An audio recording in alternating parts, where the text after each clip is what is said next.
Ngobrol bareng Orbit, kami obrolkan, Anda simpulkan. Assalamualaikum warahmatullahi wabarakatuh. Pemirsa Ngobrol bareng Orbit, jumpa lagi kita dalam podcast Ngorbit, sebuah program acara yang digagas oleh media online orbitdigitaldali.com. Pagi ini pemirsa, kita bersama dengan Ketua Bawaslu Kota Medan, Payung Harahap, Master Manajemen.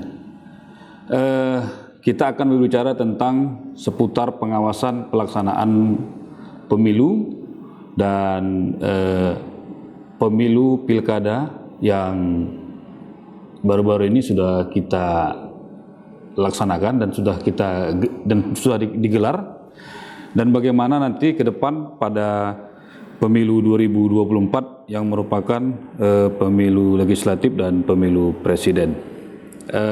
Pemirsa, jangan lupa mensubscribe channel YouTube kami di Medan Orbit dan di like, serta apabila ada komentar bisa diberikan komentar di kolom komentar di podcast channel YouTube Medan Orbit. Baik pemirsa, kita akan ngobrol dengan Ketua Bawaslu Medan, sahabat Payung Harahap. Apa kabar Pak Payung? Alhamdulillah baik, Bang, karena hari ini juga sengaja hari yang cerah, jadi kita pun semangat sehingga alhamdulillah sampai hari ini kita masih sehat. Ini kegiatan agak tenang ya, karena tidak ada kegiatan pemilu ya. Pilkada kemarin sudah selesai, pemilu itu sudah selesai. Iya, alhamdulillah memang setelah pelaksanaan pilkada tahun 2020 kemarin, ini kita sudah masuk habis tahapan begitu, sehingga aktivitas di Bawaslu Kota Medan itu sebenarnya lebih banyak terhadap penguatan internal, seperti pemeriksaan atau retensi terhadap administrasi yang mungkin masih ada yang kita anggap perlu, ada yang tidak kita anggap perlu, sehingga konsentrasinya masih itu saja, sehingga aktivitas itu sebenarnya masih normal. Kalau dulu kan kita diburu dengan waktu, apalagi juga karena memang tahapan itu setelah masuk tahapan, kadang-kadang kita nggak tahu jam, ternyata sudah larut malam dan untuk besoknya lagi. Kalau sekarang kita justru sudah punya gelenggangan waktu yang cukup. Udah ada waktu untuk keluarga, untuk kawan-kawan berkumpul sama lah ya setelah ini setelah pelaksanaan pemilu dan pilkada kemarin ya. Iya. Alhamdulillah, memang semenjak kita dilantik di 2018 itu sudah masuk tahapan, itu menghadapi pemilu serentak 2019. Selanjutnya juga kita masuk tahapan pilkada di 2020 kemarin juga memang tidak terasa waktu itu ternyata cukup singkat semua karena padatnya aktivitas. Nah kalau sekarang alhamdulillah memang dari setiap hari Senin sampai hari Sabtu itu tidak seperti tahapan yang kita hadapi pada saat melaksanakan pemilu maupun pilkada kemarin, sehingga waktu kita agak lenggang dan juga kita kadang-kadang masih bisa bersilaturahmi, ngopi dan berdiskusi, bahkan untuk keluarga juga lebih banyak ya waktunya. Baik, sebenarnya apa sih yang jadi problem dalam pengawasan terhadap pelaksanaan pemilu ini menurut Ketua Bawaslu Medan? Karena kita melihat agenda politik ini kan ya merupakan agenda rutinitas demokrasi. Kalau pemilu 5 tahun sekali, pilkada juga 5 tahun sekali, hanya mungkin ruang dan waktunya berbeda. Kalau pemilu itu secara nasional, kalau pilkada itu secara lokal. Misalnya kalau di Medan ya tanggung jawab penuh terhadap Bawaslu Kota Medan yang melakukan pengawasan. Ruh pengawasan sendiri itu bagaimana sebenarnya, sehingga perlu dilakukan pengawasan terhadap pelaksanaan pemilu di negara kita ini, apakah itu pemilu legislatif, presiden, dan pilkada? Sebenarnya pelaksanaan pemilu maupun pilkada itu bagi kita Bawaslu Kota Medan sebenarnya tidak ada yang berbeda. Justru perbedaannya hanya pada saat tugas pokok dan fungsi kita. Kalau di pilkada kemarin memang leading sektornya kan kita sepenuhnya. Artinya kita yang melaksanakan setiap aktivitas kegiatan itu. Nah, terkait dengan pelaksanaan ini, sebenarnya pelaksanaan pemilu maupun pilkada itu sebenarnya tahapannya dibagi dua, tahap persiapan dan tahap pelaksanaan. tahap persiapan itu sebenarnya adalah masuk kategori yang memang harus dipersiapkan dengan matang, sehingga kita dalam pelaksanaan itu, tahap pelaksanaan persiapan itu sebenarnya jauh-jauh hari sudah kita buat semacam survei, semacam penelitian, dan juga tahap persiapan itu memang harus matang, sehingga orientasi pengawasan yang akan kita lakukan itu sesuai dengan apa yang sudah ditentukan di dalam undang-undang maupun Perbawaslu itu sendiri. Selanjutnya juga tahap pelaksanaan. Nah, tahap pelaksanaan ini adalah tahapan memang yang sudah kita lakukan perencanaan terlebih dahulu, sehingga pada saat kita lakukan perencanaan dan di saat pelaksanaan itu apakah sesuai dengan apa yang sudah kita rencanakan.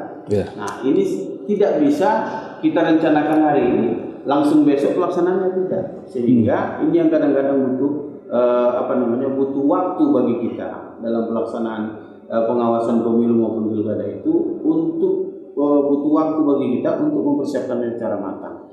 Nah, saya kira memang dari dua tahapan yang kita anggap besar kemarin kita laksanakan, mau baik pemilu maupun pilkada, ada beberapa hal memang yang cukup banyak yang menguras energi kita. Yang pertama adalah energi terhadap pengawasan yang sudah menjadi tupoksi kita secara baik dalam setiap tahapan yang sudah dilakukan. Karena memang tahapan itu kan tahapan perencanaan itu sudah masuk kategori yang sudah mendekati hari H. Itu menjadi objek yang sangat vital bagi kita untuk selalu. Tambah lagi memang masyarakat juga berpartisipasi untuk melakukan ikut serta mengawasi pelaksanaan baik pemilu maupun pilkada itu, sehingga apa yang menjadi masukan dari masyarakat itu juga menjadi evaluasi bagi kita dan juga menjadi penguatan bagi kita apakah sudah sesuai dengan aturan atau tidak begitu. Ini yang menjadi menguras energi hampir setiap hari. Tambah lagi memang kita untuk tingkat Kota Medan memiliki jajaran di bawah, baik tingkat kecamatan maupun kelurahan, yang kadang-kadang apa yang kita sampaikan kepada mereka belum tentu sesuai dengan apa yang mereka pahami. Nah, ini menjadi juga tugas tambahan yang cukup besar dan menjadi kewajiban kita untuk melakukan baik supervisi maupun monitoring, bahkan evaluasi terhadap pekerjaan-pekerjaan yang sudah kita berikan kewenangan kepada mereka. Nah, idealnya untuk tahapan persiapan ini berapa lama seharusnya harus dibuat sebelum pelaksanaan pilkada di sebuah daerah? Berapa idealnya, berapa waktunya kira-kira? Ya, kalau yang akan datang itu kan untuk pemilu yang sudah diputuskan oleh Mendagri dan juga Bawaslu RI, KPU RI akan juga dilibatkan dengan DKPP itu sekitar 25 bulan sebelum hari H. Itu adalah semua tahapan secara keseluruhan. Tapi untuk Bawaslu Kota Medan mungkin belum semua tahapan yang sudah diputuskan itu menjadi bagian daripada aktivitas kita. Karena bisa saja tahapan itu dimulai dari tahap perencanaan, persiapan anggaran, tahapan-tahapan yang lainnya yang memang mungkin leading sektornya bukan di kita sendiri. Nah, kalau untuk bagi kita sebenarnya untuk Bawaslu Kota Medan itu lebih cenderung adalah melaksanakan yang sudah diputuskan oleh Bawaslu RI, RI yang sudah membuat perencanaan secara utuh. Tapi kalau kemarin memang bahwa tahapan kita itu hampir sekitar ada perubahan hampir sekitar 18 bulan mulai dari awal. Tapi karena ada perubahan itu sekitar ke awal pandemi Covid itu, sehingga kan yang awalnya dilaksanakan pilkada itu di bulan September menjadi Desember. Itu adalah perubahan karena Covid. Nah, itu pun sebenarnya tahapan itu dimulai dari tahap perencanaan penganggaran yang mungkin tidak semua melibatkan sektor kita, unsur jajaran kita di bawah. Tapi yang jelas secara keseluruhan tahapan itu memang kita anggap sudah maksimal dan memenuhi unsur untuk semua tahapan.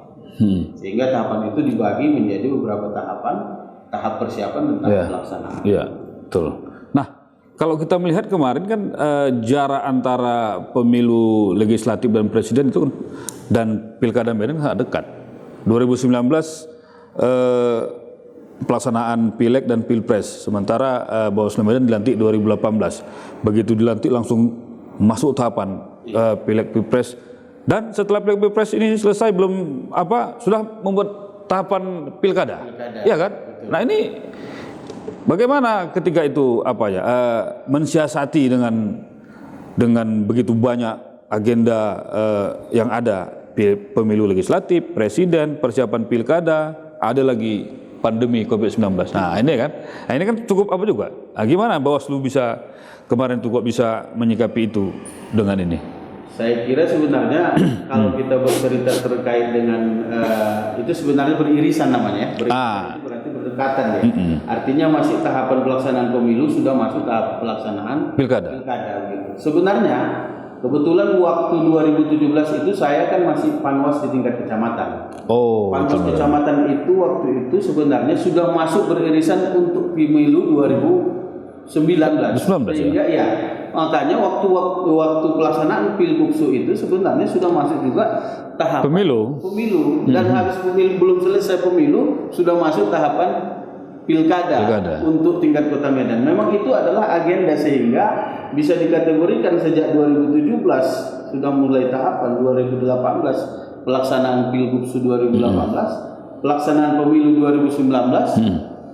Pemilu 2019 dan Pilkada Kota Medan 2020 dan hampir 4 tahun kita konsentrasinya menceritakan atau membahas yang namanya pemilu dan pilkada. Memang kalau kita bahas ini waktunya tidak habis. Nah, kalau bagi kita sebenarnya karena memang kita adalah melaksanakan perintah dari Bawaslu RI atau pimpinan kita sebenarnya adalah yang sudah menjadi acuan kita itu adalah sebuah ketentuan dan jadwal yang sudah ditetapkan, sehingga bagi kita sebenarnya tidak bisa lagi memang mengganggu-gugat waktu itu kan. Oh gitu ya. Iya. Sehingga ya tetap pada fokus menjadi jadwal yang sudah ditetapkan. Selanjutnya untuk pilkada juga begitu kemarin, bahwa dari pemilu 2019 kita belum selesai mendiskusikan bahkan mengevaluasi pelaksanaan pengawasan di 2019 kita sudah masuk bercerita pilkada 2020. Mulai dari membahas yang paling khawatirnya kita waktu itu sebenarnya adalah ini berdiskusi tentang anggaran. Kenapa di 2019 itu kan bisa kita kategorikan bahwa DPRD Kota Medan itu restruktur. Itu ada yang terpilih, ada yang tidak.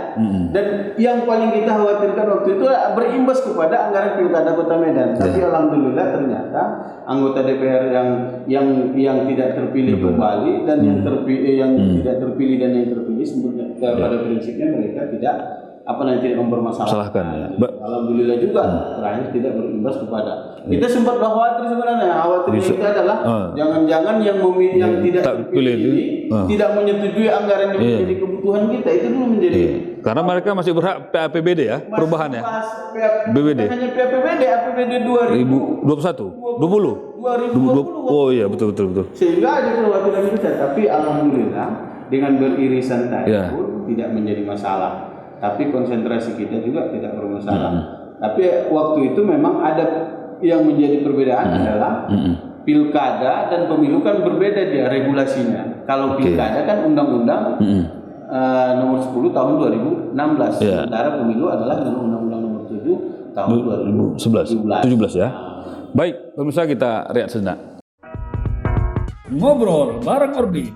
Kami obrolkan, Anda simpulkan. Baik pemirsa Ngorbit, kita kembali lagi bersama Ketua Bawaslu Medan, Payung Harahap.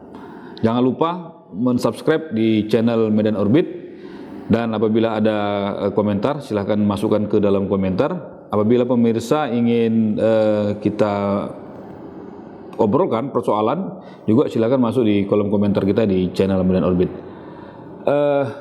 Baik Ketua Bawaslu.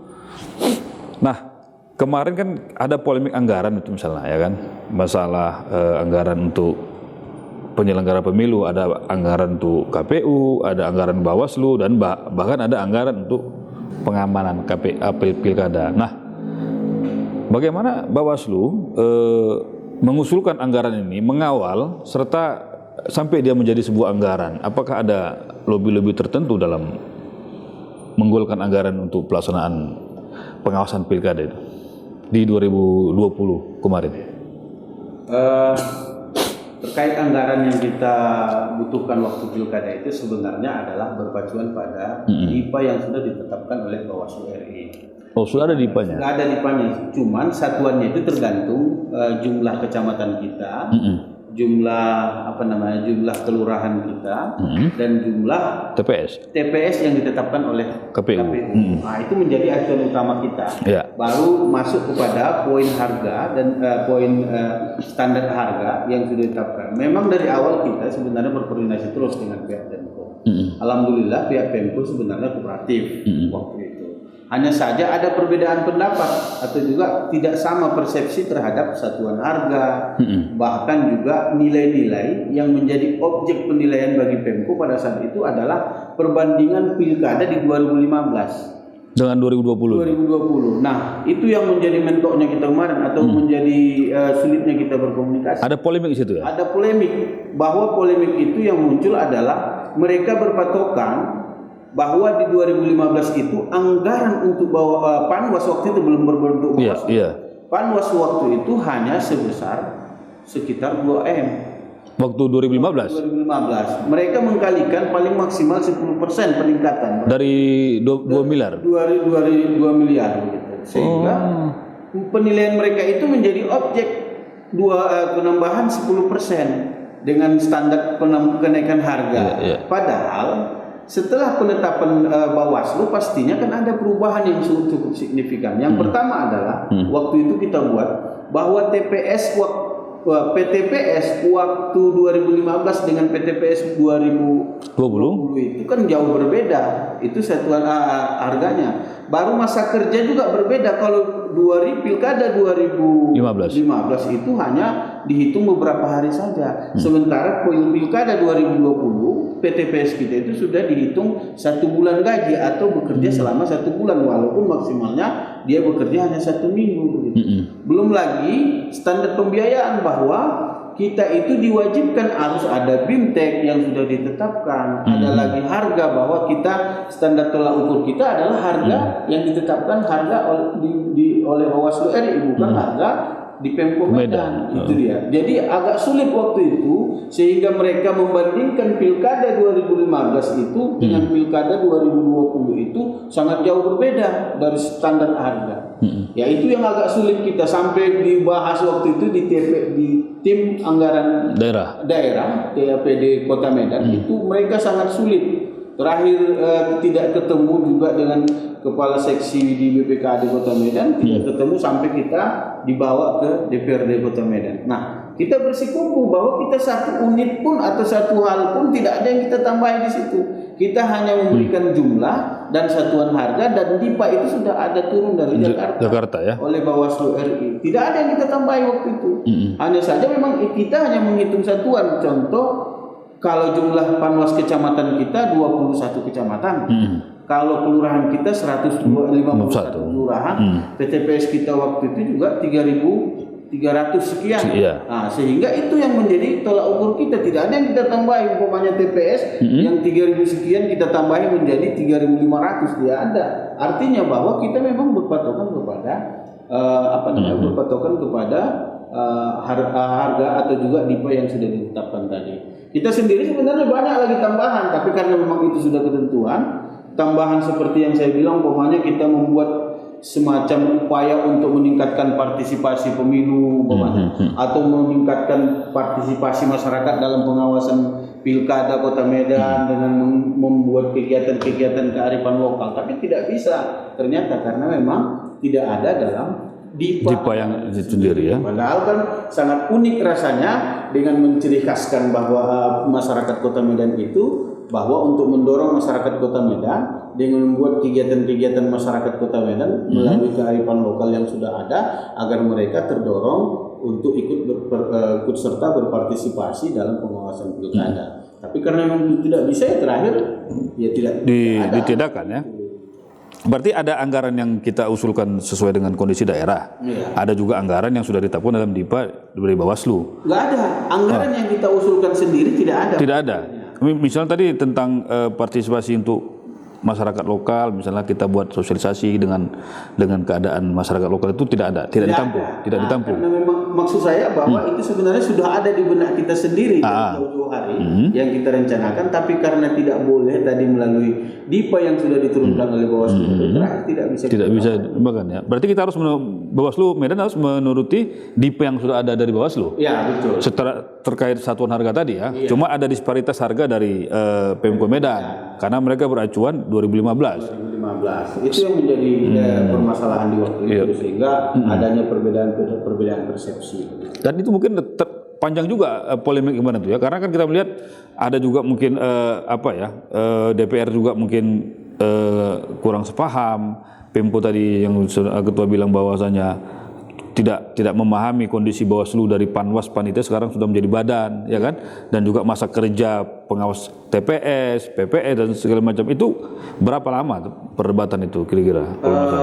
Kalau saya itu waktu itu hampir sekitar 2 bulan setengah. 2 bulan setengah itu. Sejak awal dalam berkoordinasi dengan TAPD Pemko Medan. Tapi alhamdulillah tidak sama dengan kabupaten-kabupaten kota lain yang ada yang melaksanakan pilkada di Sumatera Utara. Ada yang harus dibawa ke Mendagri waktu itu. Oh iya ada. Dijumpakan oleh pihak Bawaslu RI, dijumpakan oleh Mendagri, Menteri Dalam Negeri, antara Pemda dengan Bawaslu. Begitu juga dengan KPU. Ada yang sampai ke sana, tapi alhamdulillah tuntas ya. Medan. Bawaslu Kota Medan tidak sampai ke sana. Di Medan sendiri sudah tuntas. Dan alhamdulillah waktu itu memang ada perubahan anggaran yang cukup besar karena memang waktu itu adanya penambahan terhadap Polres kita juga, informasinya kan ada 2 waktu itu, Belawan dan Medan ya. Dan DIM juga, artinya memang di waktu itu begitulah kondisinya. Dan alhamdulillah waktu itu kita hanya membutuhkan waktu 2,5 bulan lah atau 2 bulan setengah sudah bisa selesai sejak penetapan sejak perencanaan awal yang kita koordinasikan. Nah, kalau kita bicara tentang tahapan dan pengawasan, ini kan beririsan dengan anggaran, ya kan? Nah, bagaimana menyikapi ketika masuk tahapan, anggaran sudah ada. Artinya kita tidak berpolemik lagi ketika tahapan sudah jalan, ini anggaran sudah tersedia. Lanjut. Ini kan selama ini kita melihat kan tahapan sudah berjalan, anggaran belum selesai. Iya kan? Ini kan jadi polemik apa sebenarnya? Masalah klasik. Artinya pengawasan terhadap tahapan itu tidak berjalan dalam maksimal karena gaji belum disiapkan. Sementara pasukan di bawah begitu mereka kerja bulanan harus siap, ya kan? Nah ini kan jadi apa juga dilematis. Ini ke depan ini macam mana? Karena kita melihat setiap ada agenda pemilu, ini kan persoalan soal anggaran tadi. Anggaran ini tidak disiapkan ketika tahapan sudah boleh berjalan. Harapan kita kan anggaran sudah siap ketika tahapan sudah berjalan. Macam inilah seperti yang dikatakan tadi, ada 25 bulan kita menghadapi pelaksanaan pemilu 2014, tahapan sudah mulai dilaksanakan, ya kan? Nah, ketika pilkada dulu macam mana? Apakah tahapan sudah berjalan, anggaran sudah ada, atau ketika tahapan berjalan anggaran masih dibincangkan, masih polemik? Kira-kira gimana kira-kira? Jadi alhamdulillahnya antara pemilu dengan pilkada Kota Medan itu kan beririsan ya. Beririsan itu maksudnya bahwa pemilu belum selesai sudah masuk tahapan pilkada. Tapi tahapan itu kan, itu tadi saya bagikan bahwa tahapan itu ada dua tahapan yang menjadi secara keseluruhan dibagi. Yang pertama adalah tahap persiapan, yang kedua adalah pelaksanaan. Nah, tahapan persiapan ini biasanya adalah tahap di mana sebuah tahapan yang memang untuk membahas tentang perencanaan kerja yang akan disiapkan. Sehingga dalam tahapan ini sebenarnya kadang-kadang belum secara utuh membutuhkan anggaran. Alhamdulillahnya waktu itu bahwa walaupun tahapan pemilu sudah mulai habis, tapi tahapan pilkada sudah masuk, bahwa kita sendiri kebetulan Bawaslu Kota Medan untuk kebutuhan kita itu, bahkan honor kita sebagai Bawaslu Kota Medan itu memang sudah ada ditampung di Bawaslu RI. Akan tetapi tahapan untuk pelaksanaan pilkada Kota Medan itu belum membutuhkan anggaran secara keseluruhan karena belum pembentukan panwas kecamatan, belum membentuk.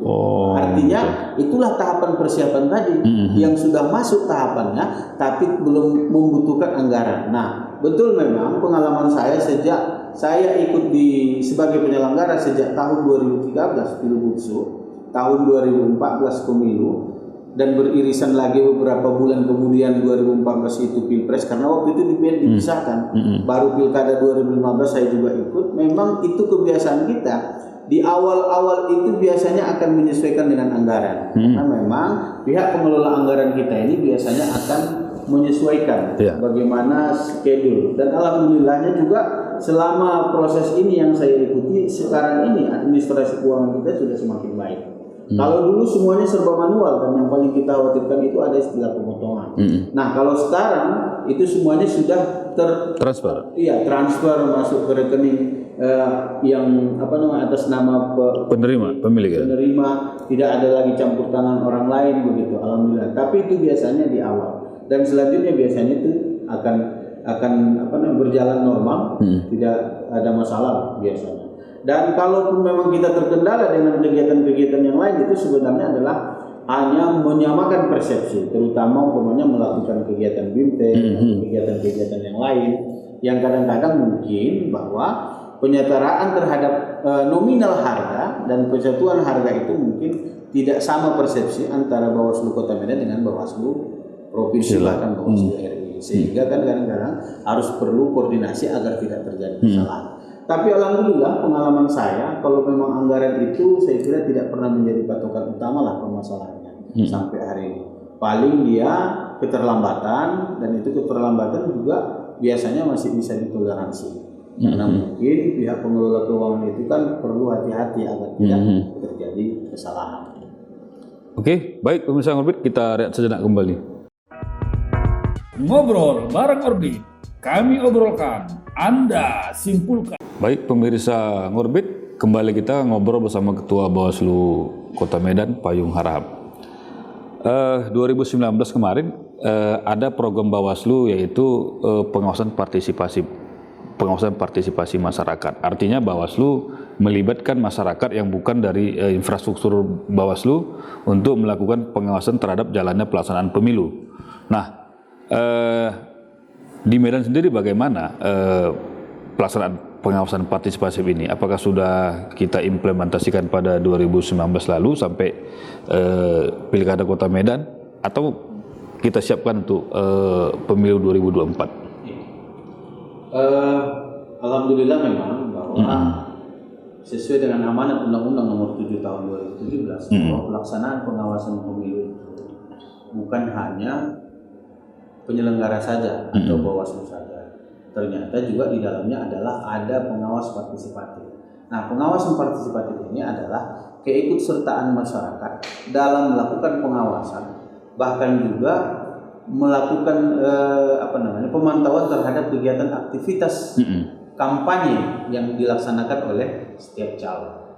Nah, ini tujuannya adalah bahwa pengawasan pemilu itu baik pilkada maupun pemilu adalah bukan hanya kita sebagai penyelenggara, karena memang kalau dari unsur jumlah kita ini sebenarnya jumlahnya jauh lebih sedikit bila dibandingkan dengan para calon, apalagi pada saat pemilu. Karena kalau pemilu kita bandingkan tingkat Kota Medan aja sudah berapa calon, tingkat provinsi lagi berapa calon, bahkan tingkat DPR RI dan DPD juga berapa calon. Artinya bahwa itu kita sadari bahwa personil kita itu tidak secara utuh mampu melakukan pengawasan, bahkan juga tidak sepenuhnya bisa melakukan pengawasan itu sesuai dengan keinginan masyarakat. Sehingga dengan alasan itulah maka undang-undang itu memberikan kesempatan kepada masyarakat untuk ikut berpartisipasi melakukan pengawasan partisipatif. Nah, pengawasan partisipatif ini tujuannya adalah masyarakat bisa melakukan pelaporan kepada Bawaslu, baik di tingkat kelurahan, tingkat kecamatan, bahkan juga ke Bawaslu Kota Medan. Dengan tujuan apa? Untuk menjadi sebagai informasi awal dengan adanya indikasi atau dugaan pelanggaran pelaksanaan pemilu, baik saat kampanye maupun juga pada saat menyalahi atau melanggar tempat-tempat fasilitas yang dilakukan berkampanye seperti tempat ibadah, fasilitas pendidikan, fasilitas kesehatan dan sebagainya, atau juga memang adanya money politik yang memang tegas-tegas dilarang dalam berkampanye menggunakan atau menjanjikan money politik atau uang dan sebagainya. Ini adalah tujuannya untuk melibatkan masyarakat. Nah, bagaimana tingkat partisipasi pada saat pemilu 2019 dan 2020? Memang mungkin masyarakat kita ini masih dalam kategori hampir seluruhnya tidak masih tergolong apatis, dan ini masih kita lihat dari jumlah pelapor yang kita daftar di Bawaslu Kota Medan atau jumlah kecamatan dengan banyaknya dan tahapan pelaksanaan kampanye itu masih terlalu minim. Sehingga ini yang kita dorong nanti untuk harapan kita untuk pemilu 2024. Kenapa? Karena kesuksesan pilkada itu sebenarnya atau kesuksesan pemilu itu sebenarnya bukan hanya pada orientasi satu indikator yaitu hasil dan partisipasi masyarakat. Tapi kesuksesan dalam versi kita bahwa pelaksanaan pemilu maupun pilkada itu ada ketika juga masyarakat berantusias jumlah peserta partisipasi meningkat, tapi masyarakat juga antusias. Dibuktikan salah satu contohnya adalah ikut serta berpartisipasi dalam melakukan pengawasan partisipatif tadi. Sehingga dengan demikian bahwa dinamika pemilu maupun pilkada itu memang bukan hanya kita sebagai penyelenggara yang sibuk untuk melakukan pengawasan, tapi masyarakat dan juga stakeholder yang terlibat di dalamnya juga memang betul-betul ikut serta berpartisipasi begitu. Sehingga memang fair kan pada saat ada yang melakukan pelanggaran, indikasi pelanggaran, kita sudah ikut serta di dalamnya untuk melakukan pengawasan. Karena ini yang masih minim kita dapatkan. Kadang-kadang terakhir pada saat selesai pemilu maupun pilkada baru suara-suara sumbang muncul bahwa ada kegiatan kampanye yang katanya ya kan atau informasinya dari masyarakat itu sendiri yang melakukan money politik. Padahal seharusnya bukan setelah itu selesai kan, tapi pada saat adanya pelaksanaan itu yang kita lakukan. Oleh karena itu hari ini juga Bawaslu Republik Indonesia sudah menerapkan atau sudah melaksanakan SKPP sebenarnya, Sekolah Kader Pengawasan Partisipasi. Artinya tujuannya adalah Bawaslu Republik Indonesia melalui Bawaslu Provinsi kemarin sudah melakukan kegiatan-kegiatan ini. Tujuannya adalah melakukan pengkaderan. Mungkin kalau kemarin dianjurkan secara umum, tapi sekarang kita untuk tahun ini aja sudah ada dua angkatan itu maksudnya 2 kali pengkaderan itu dilaksanakan kemarin di Samosir di Simalungun yang terakhir. Itu tujuannya adalah mewakili dari seluruh kabupaten kota yang ada di Sumatera Utara untuk melaksanakan sekolah kader pengawasan partisipasi. Nah, bagaimana dengan kalau berarti implementasi 2019 lalu masih minim ya laporan masyarakat terhadap pelaksanaan pemilu legislatif dan presiden kemarin? Ya, kalau kita menilai khususnya untuk Kota Medan dengan panjangnya masa tahapan kampanye dengan jumlah orang yang ikut serta melaporkan di dalamnya masih terlalu minim. Padahal kan harapan kita adalah setiap kegiatan kampanye itu ada yang melapor, itu harapan kita. Artinya apa? Adanya dengan pelaporan itu berarti masyarakat itu memang ikut melakukan pengawasan partisipatif begitu. Artinya kan ada 2 kemungkinan, masyarakat yang sudah dikondisikan untuk tidak melapor atau masyarakat tidak tahu kemana dia melapor ini ya kan ada 2 kemungkinan ini ya kan bisa jadi mereka sudah dikondisikan bos ada kecurangan udah amankanlah itu ya kan ada juga memang tak tahu dia mau pelanggaran mau apa memang tak tahu ini gimana atau bagian daripada pelaksanaan kampanye dia itu dia itu juga memang sehingga mungkin menjadi alasan tidak ada yang melakukan. Tapi saya kira setiap tempat yang dilakukan kampanye itu belum tentu serta-merta orang yang ikut di dalamnya itu sepaham dengan orang yang melakukan kampanye. Terkecuali memang dia mendapatkan untung dari kegiatan kampanye itu. Itu dia yang menurut saya.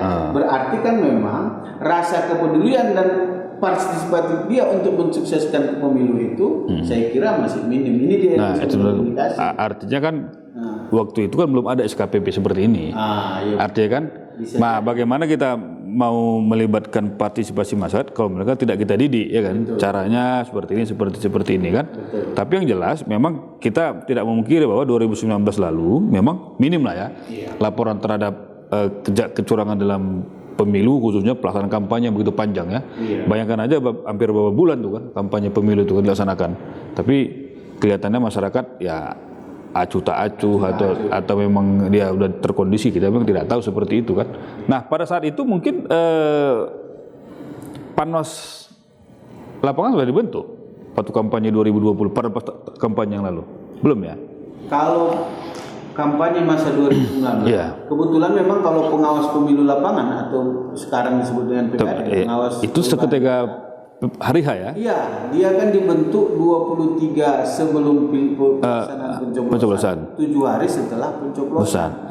Tapi saya kira sebenarnya kalau untuk tempat pelaporan terhadap indikasi pelanggaran pemilu itu bukan hanya di PTPS, tapi ada di setiap kelurahan yang memang sudah kita siapkan ya personilnya. Nah, artinya itu adalah untuk memfasilitasi dan bahkan di situ kita sediakan form bentuknya, artinya paling tidak ada semacam bentuk laporannya itu akan ditindaklanjuti dalam bentuk administrasi begitu.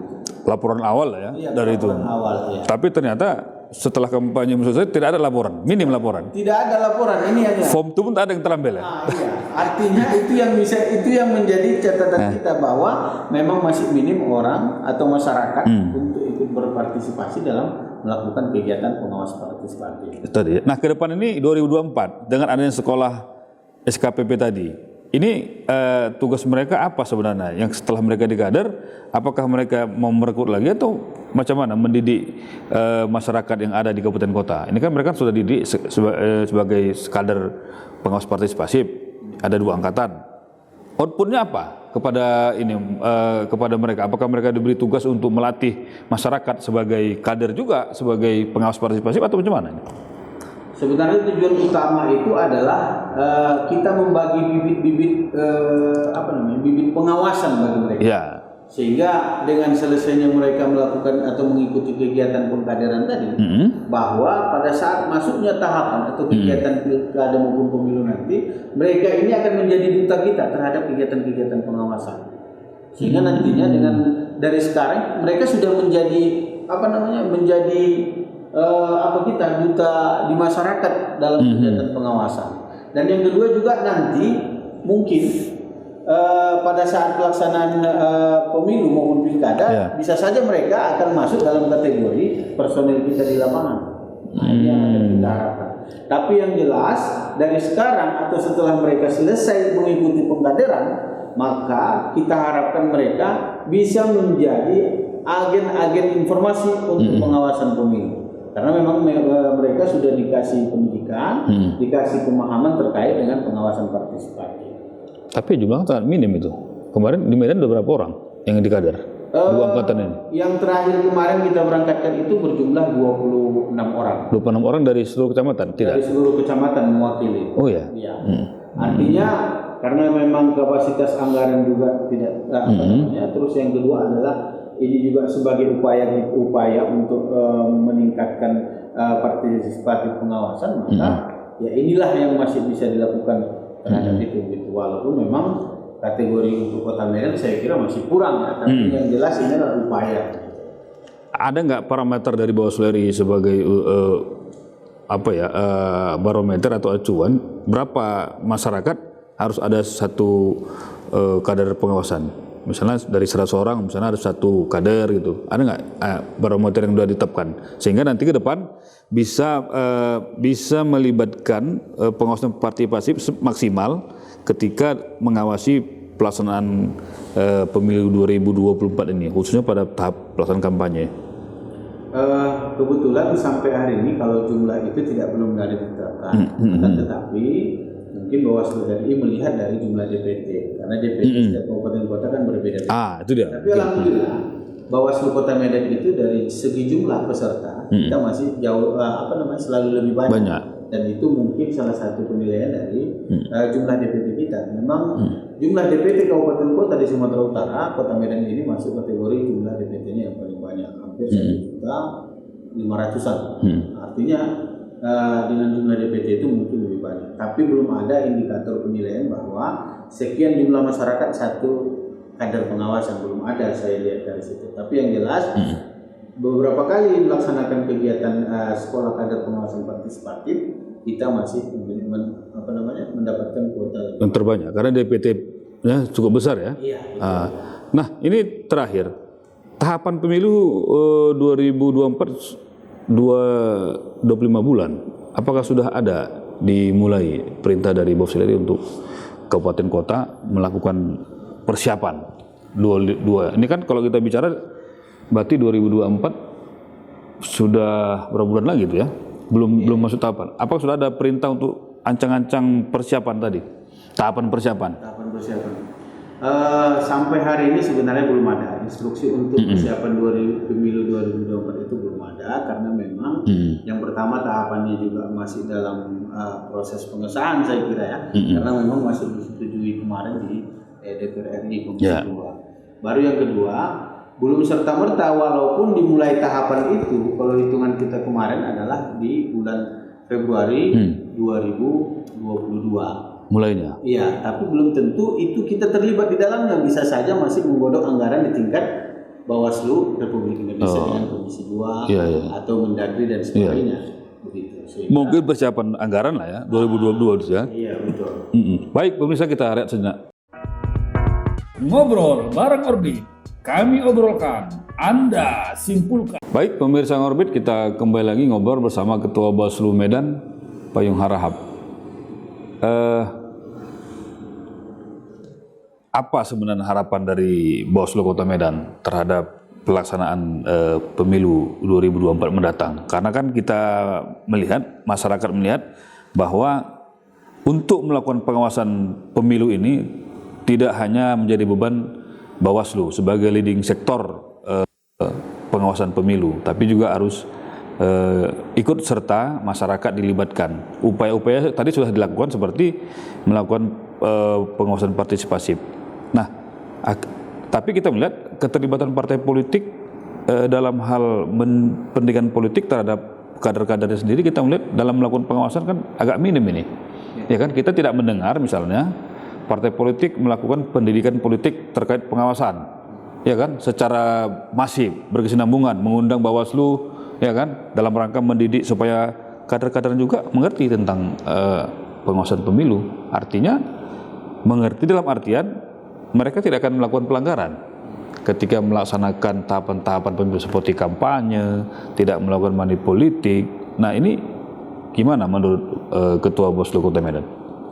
Ya, terkait harapan kita untuk pemilu 2024 dengan rekomendasi hasil evaluasi 2019 kemarin sebenarnya cukup banyak ya yang menjadi harapan kita. Yang pertama adalah adanya peningkatan partisipasi masyarakat. Partisipasi dalam bentuk ikut serta melakukan pengawasan partisipasi tadi, sehingga dari 2019 kemarin sebenarnya kalau dibandingkan dengan 2014 sebelumnya memang sudah meningkat. Antusiasme masyarakat, kepedulian masyarakat, dan juga pemahaman masyarakat terhadap pemilu itu sudah ada peningkatan. Tapi harapan kita itu tetap belum cukup, karena yang nantinya kita harapkan memang bahwa pemilu itu memang berkualitas, berintegritas, dan juga memiliki hasil yang cukup memuaskan bagi masyarakat Kota Medan.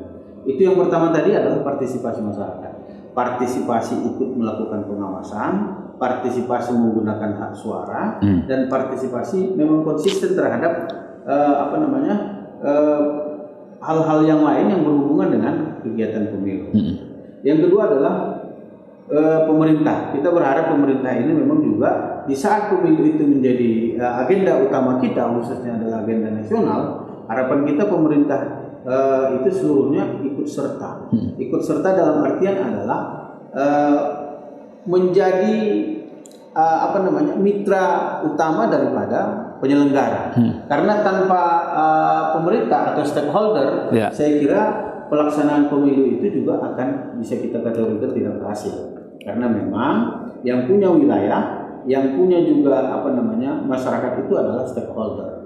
Terlibat di dalamnya adalah pemerintah, juga aparat keamanan dan sebagainya yang menjadi mitra kita. Yang ketiga adalah partai politik yang menjadi peserta pemilu. Nah, memang di 2019 yang lalu masih kita temukan masih banyak peserta pemilu ini tidak memahami secara utuh.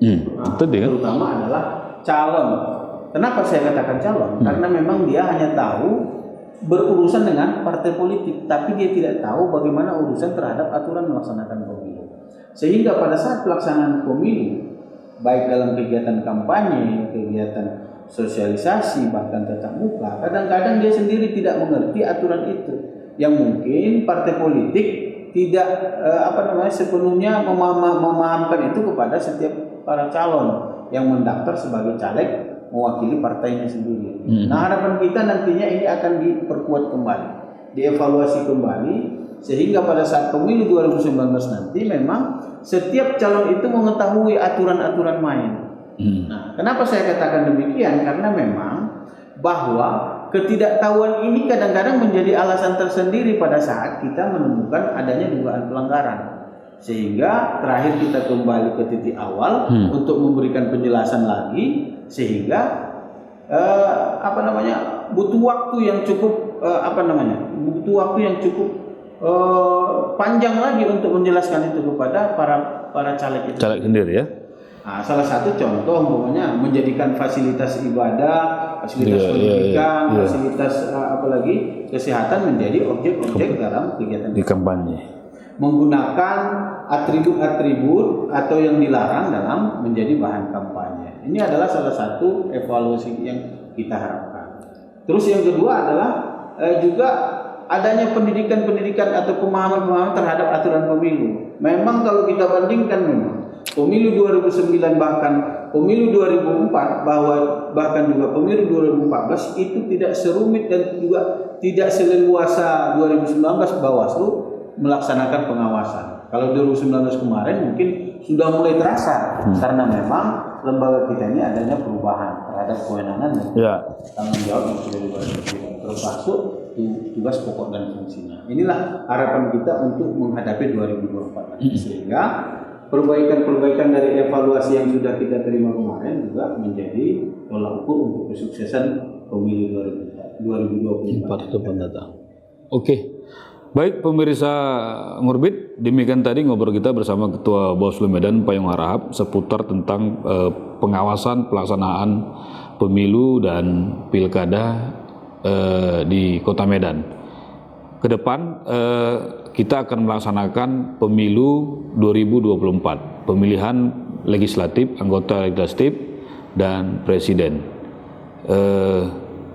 Kita berharap bahwa pengawasan ini tidak hanya dibebankan kepada Bawaslu semata sebagai leading sektor, juga terhadap seluruh lapisan masyarakat, termasuk partai politik dan pemangku kebijakan terhadap pengawasan pemilu ini. Dan kita berharap pemilu 2024 ke depan akan berjalan dengan baik, jujur dan adil sesuai dengan cita-cita pemilu itu sendiri, dan tidak banyak menimbulkan polemik apalagi pelanggaran pemilu khususnya pada tahapan kampanye.